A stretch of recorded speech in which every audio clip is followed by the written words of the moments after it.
Thank you, whoever did the sausage biscuits. The teenagers. Thank you, teenagers, for giving us. If you're like, well, I don't really like the biscuit part, but I like the sausage. I don't really like sausage, but I'll take the biscuit. So if somebody's like that, we could be best friends. We could be best friends. All right. So I was pumping gas yesterday, and the wind was cutting holes in my body, and I was freezing. My wife's making fun of me, and she's like, "I could go pump the gas," but she didn't have a coat on. So then I feel like a jerk making my wife go out there and pump gas. But I'm out there, and it's like cutting like through my body.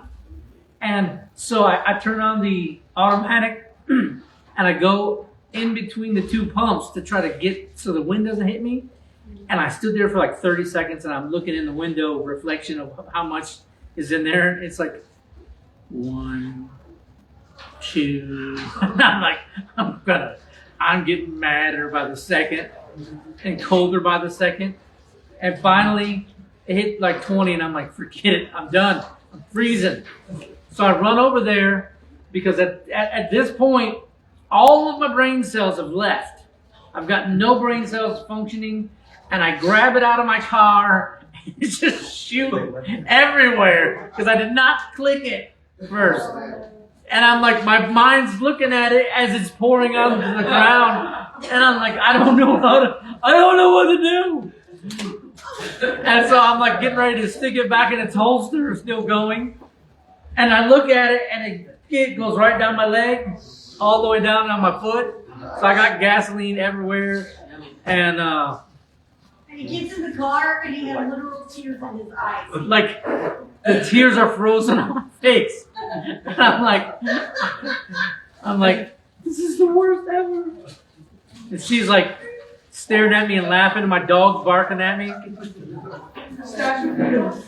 No, Huck was in Oh there. my gosh, he likes to go by that. Huck ran outside the house yesterday and jumped into we had the trunk open. He jumped into the car and he would not get out. So I'm like, well, let's go to Walmart real fast. I have to go get some stuff. So we went and got Walmart. And, hey, there's only 50 miles to empty. We need to get gas. All right. Stupid. Oh, so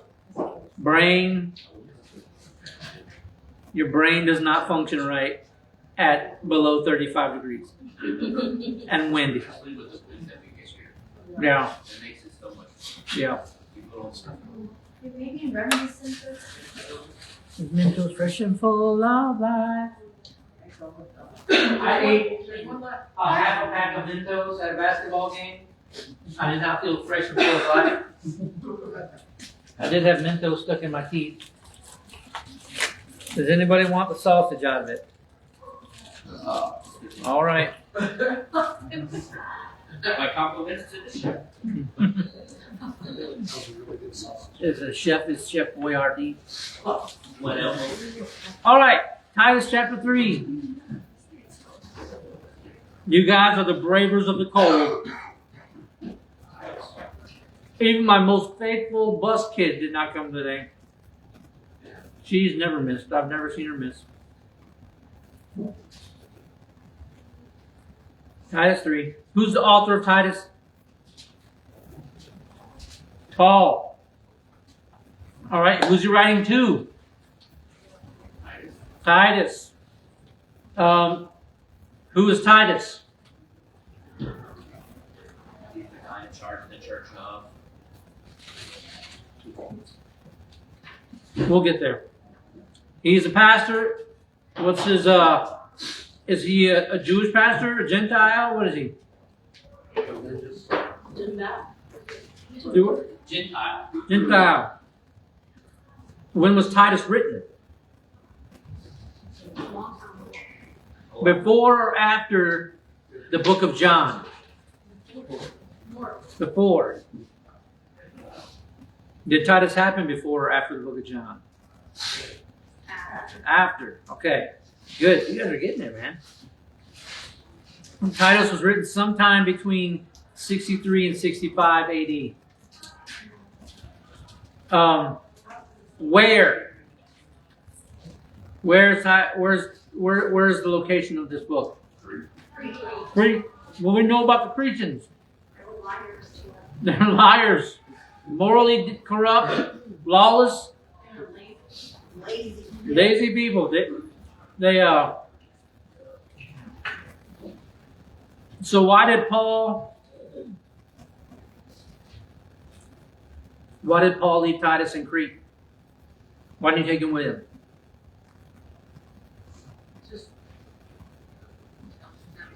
What is the whole couple of first chapters been about? Oh, he's setting up the church. Setting up the church, right? So he's got to organize the church, appoint leaders, appoint elders, and teach them what? Sound doctrine. The more I think about it, this teaching them sound doctrine, what's he teaching? What's this sound doctrine he's teaching? The spirit of the law, not the letter of the law. Okay. I'm okay with that. Is he teaching them this? What's in here and what's in here? Yeah. And we all know what this means, right? When you have something in your closed hand, that's what you're willing to fight and die over. And what's in this hand is what you're... Maybe I don't have to do that.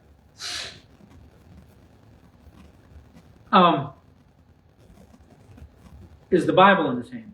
Yes. Yeah. What version? King James. The true version. What did they have the Bible? They said word of mouth, right? They had what? What did they have at this point?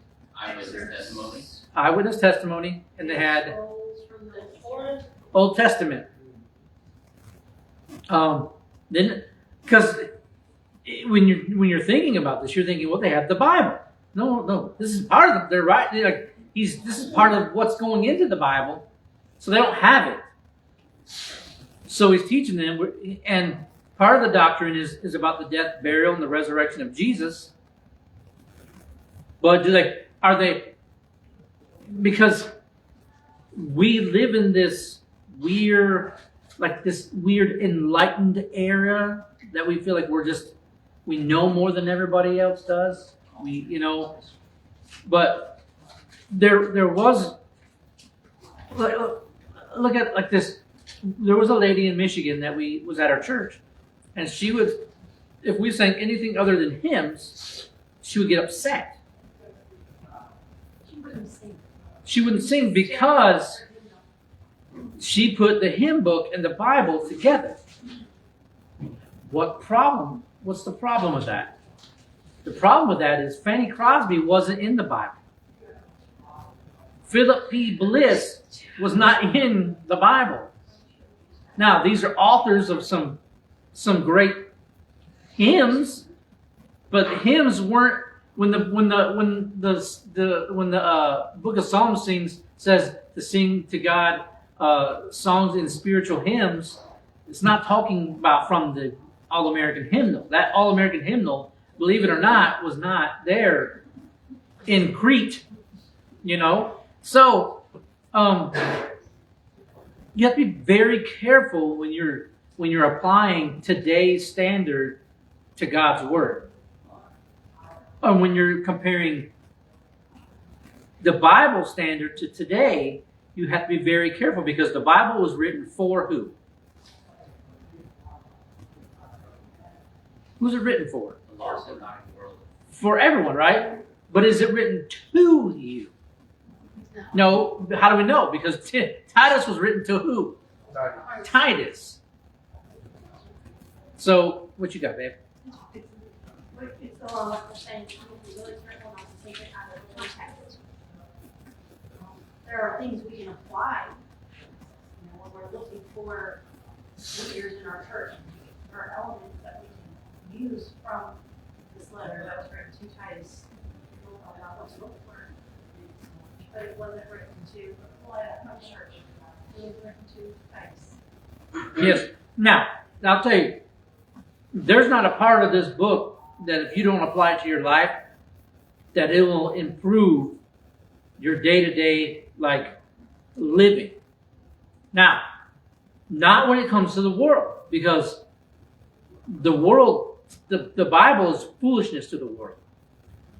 So, but I'm saying your own walk with Christ, if you apply biblical principles, it's going to affect the way you live.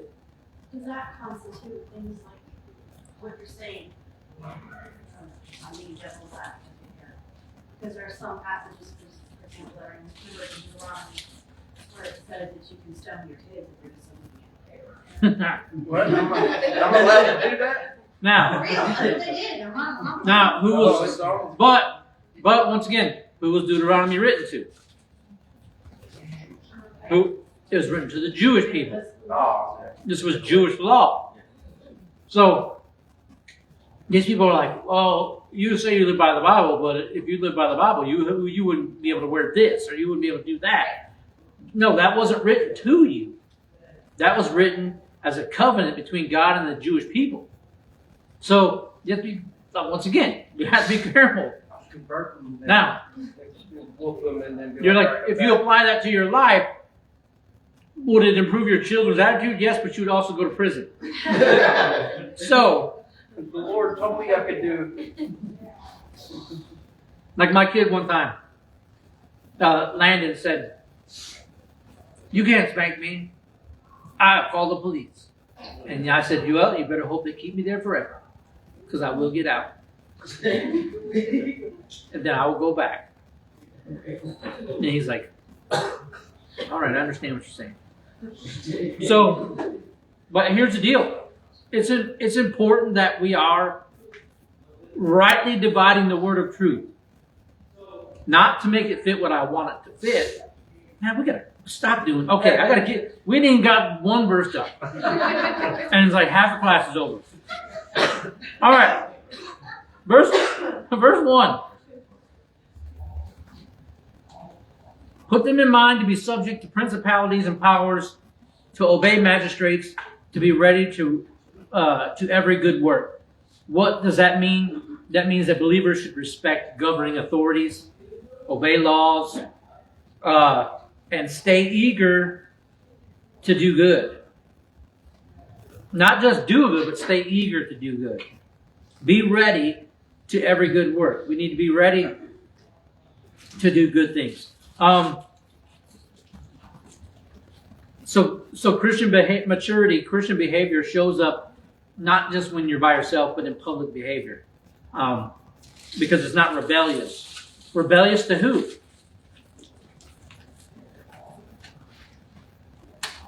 Who's this talking about? Okay? All right, let's keep going. Verse 2. To speak evil of no man, to be no brawlers, but gentle, showing all meekness unto all men. Right now, this is where the King James pops in, because what does it mean to be no brawlers? Because what does that? That means something, right? If you're in a brawl, you're in a fight, right? Yeah. So what does that mean here? Does that mean a physical altercation, or does it mean a verbal argument that can get heated, or does it cover all of it? It's more closely related to arguing. If in a stretch, it could be a physical altercation, but more apt in this sense, it's arguments. Christians should avoid slander, arguments, but instead showing all meekness unto all men, showing humility and kindness. Now, is that easy? Why is it not easy to be humble? The other person isn't applying this to their life.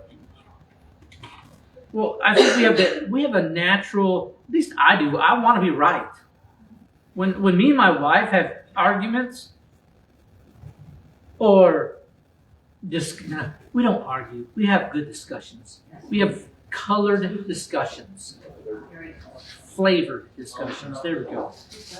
We have well-seasoned discussions. But when we have biblical discussions, I want to be right. Why? I am a man, yes. But I want to be right because she's smart.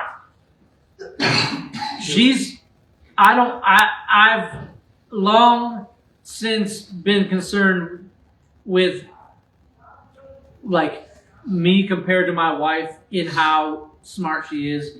She's got a master's degree in theology. She's got more Bible training than pastor. You know, she's got more Bible training than I do. But it does mean nothing if you don't apply it. All the learning in the world means nothing if you just have it to have it, or if you have it to argue. The Bible is not there so that you can have arguments constantly. It's there for us to grow. It's there for us to lean on. It's there for us to reach others. But that's why it says, but showing all meekness unto all men. I need to show humility and kindness to people. Church world is a hard, we don't like each other a lot of times. Like we've said that a lot. Like church people are the first ones to like kill their wounded. Like if you're wounded, like the church people are like, oh, okay, and then like shiv you in the stomach or something. That explains a lot about you. They'll take you down. Church people will. Why? Well, because that's not very godly. Well, I have to remember where I came from. And we're going to get to that in here. You have to remember what God got you out of. Because maybe the person that you're dealing with, God hasn't gotten them through yet. So instead of being part of the judgment, which is whose? Who's the, vengeance is mine, thus saith the Lord. The vengeance and judgment is his. So instead, now, that's not to say if I notice something that Tanya's doing, and I don't go to Tanya and be like, hey, I see you're maybe struggling in this area. Can I pray for you? Not, hey, jerk, God hates you. Right? Tanya's like, I dare you to say that. you are. No, because I know you carry. You also have to know who carries. Because if you know who carries, you don't want to have those conversations with them. So, I'm not saying she does. But we're to speak with meekness to people.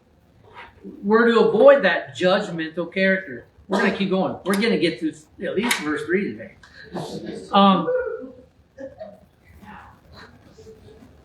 Let me, before I go on, what's damaged when believers are harsh and combative and arrogant? Testimony, but even more like focused biblically. What's damaged? Okay, the gospel, right? The gospel's damaged when I have a harsh, combative, haughty attitude. Haughty. That's a King James word. Arrogance. I'm so haughty. Now, it just depends. Like sometimes my wife will be like, "You're such a haughty," but she means haughty. She never says that. But it damages how people view God. Why would I want that? Like you act like a crazy person. You act like a jerk. You act like like you're better than me. And that's the thing. When you start to realize, like you look at people and you see them as God sees them. That I love them. This is my creation. Instead of looking at, like when you go down the road and there's somebody standing at the road and they have a sign up instead of being like, well, you need to get a job. You need to do this. Well, you don't know their story. But here's what I do know. God loves them. And if their life's going to turn around, it's going to be something that he does. So how can I present that love in myself to them? How can I be that light to them instead of, being combative? Now, I got to see a great combative conversation this week. I was walking down. There was a guy parked here in the corner, and had the hood of his trunk open, like he was getting ready to dump stuff in the woods, like everybody does. And I was walking down there, and before I was like, well, let me go ask David Toronto if he's got something, if this is somebody he knows, because he may have maybe doing some work. So I went down there, and David's like, no, I got nobody over there. I was like, well, I'm gonna go talk to him. So I started walking down there, and before I see, David goes right past me, and he's like, hey, what you doing over here? I'm doing some work. Why'd you back all the way up here? You gonna throw stuff in the woods? No. He's like, you want me to leave? He's like, yeah, if you're gonna get an attitude with me, this is my house. This is my parking lot. And he's like, well, I'm not doing nothing. He's like, well, you know what? You get out of here. And he goes, fine. And I was like, I'm glad neither of these guys are carrying right now, because they might have had a gunfight in the Old West. But that's not the kind of attitude that we're supposed to present when we're talking to other people. We need to be Christ-controlled.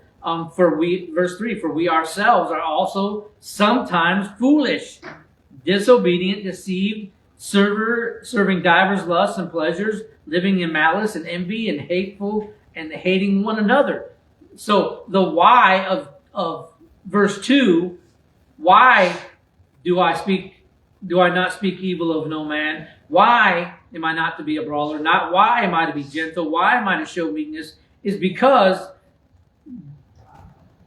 do I remember who I was before Christ? And do I remember who I was sometimes after Christ? Because when I remember that I was controlled by sin and that I was lost and I was broken, it helps me to relate to other people that are broken, that are lost, and that are searching. That's what we need. That's the kind of attitude that we're supposed to have. And this is the kind of attitude that, as Paul is instructing to Titus, these are the people that you need to look for in leaders. People that can love, and people that can show kindness, and people that can, be effective witnesses because they're not like jerks and they're not like acting like they're better than everybody else. That was a problem. That the New Testament church had that problem. Like when they would take communion, the rich people would come and eat all the food first. And then they'd let the poor people in. And there would be nothing left for them. That's the kind of people that they were dealing with. And we're like, well, that's not nice. But when we look at our own attitudes, sometimes we're like that. Sometimes we have that attitude. And, I had to tell somebody this morning. We had a visitor that came in the front door, and they were holding the door open. And some people to come in, and somebody said, hey, shut that door. Just like that. I'm not going to say who it was.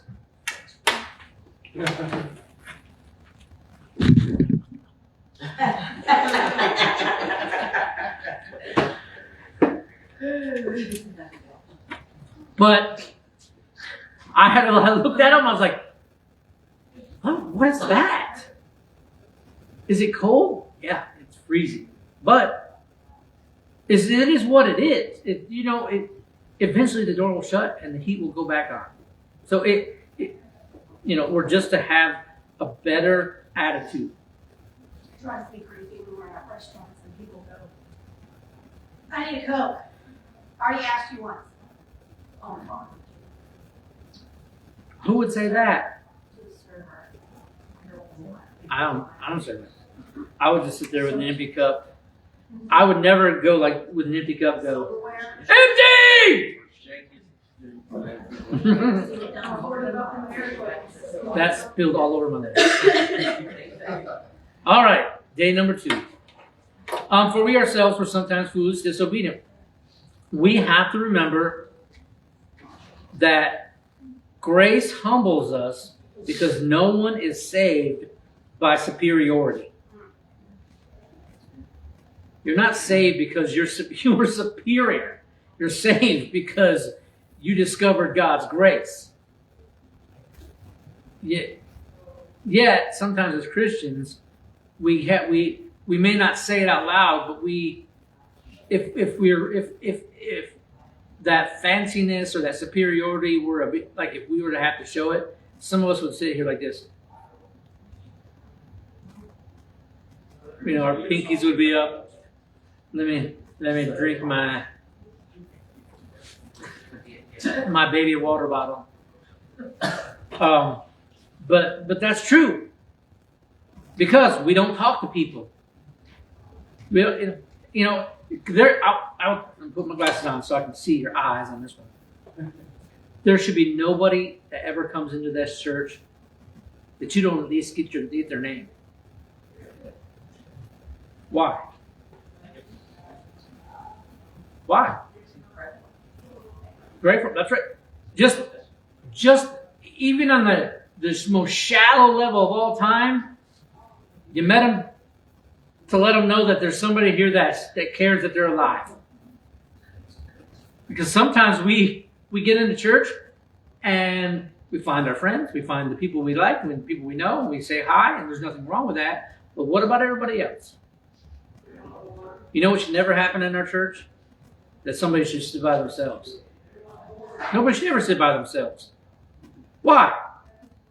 Because we love them because they walked in that door. That's right. Regardless if they walked in. Because they're alive. To say, hey, mind if I sit by you? They may say no. They may say, no, I don't want you to sit by me. And they hold up their pinky. I don't know. But at least you tried. You know, but that should be a thing.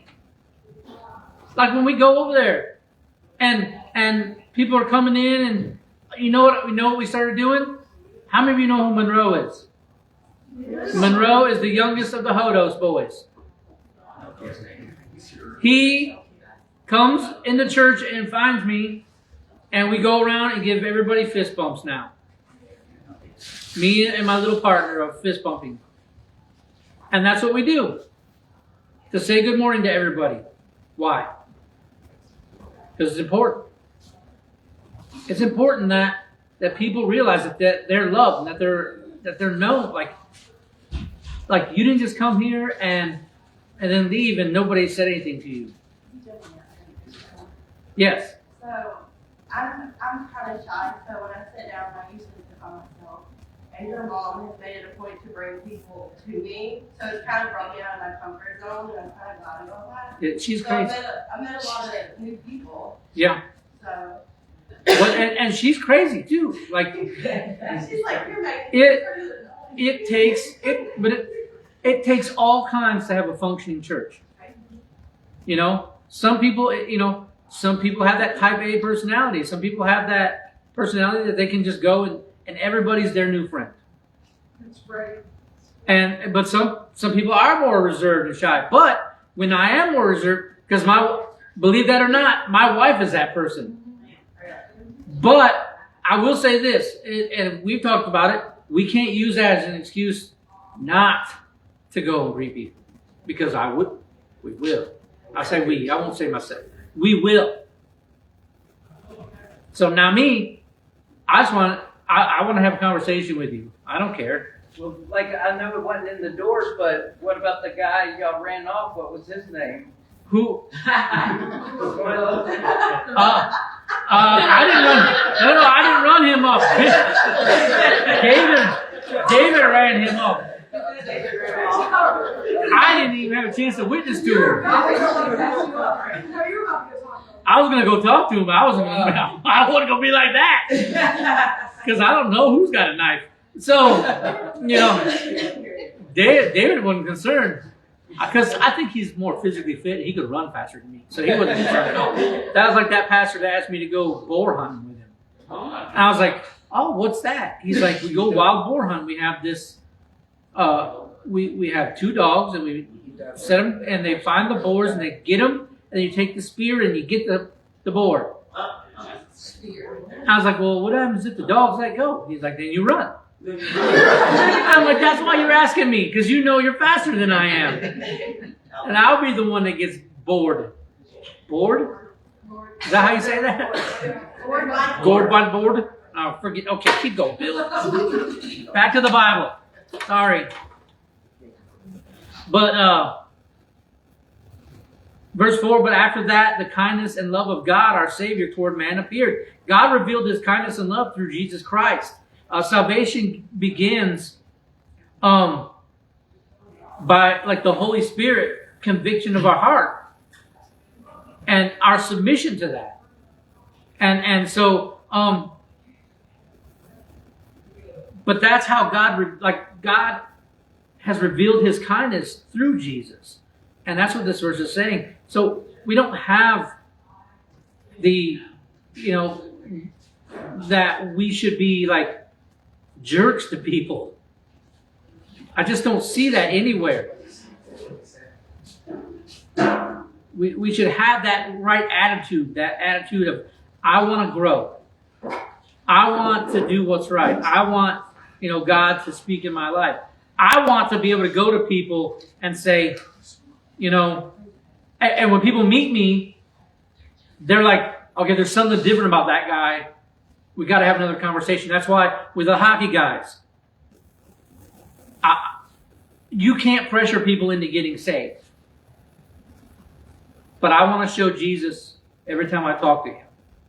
The one guy I know that God is going to, before he leaves, God is going to change his life. I know it. I just know it. I've already claimed him for God, and God's like, yep, he's going to do it. He's going to get saved. But every time I talk to him, I look him in the eyes, and I engage him in a conversation. Because if I ignore him, how can I reach him? That's the same thing. Anybody that comes, you need to have a conversation. Not just, hey, I'm Bill. Glad you're here. Hey, find a tattoo on their arm. Hey, tell me about that. What's up with that thing? Find out like, hey, do you like sports? No. Do you play video games? Whenever I'm talking with teenagers, I make it well, what's your name?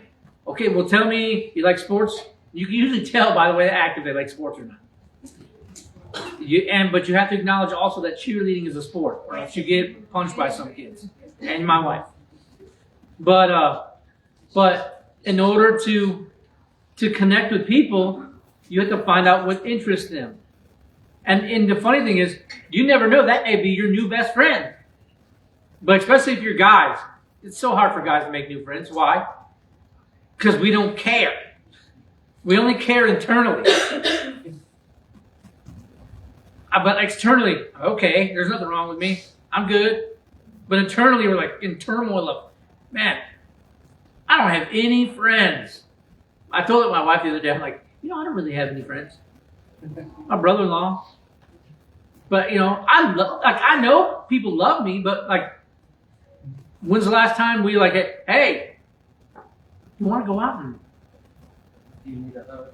After class, you get one.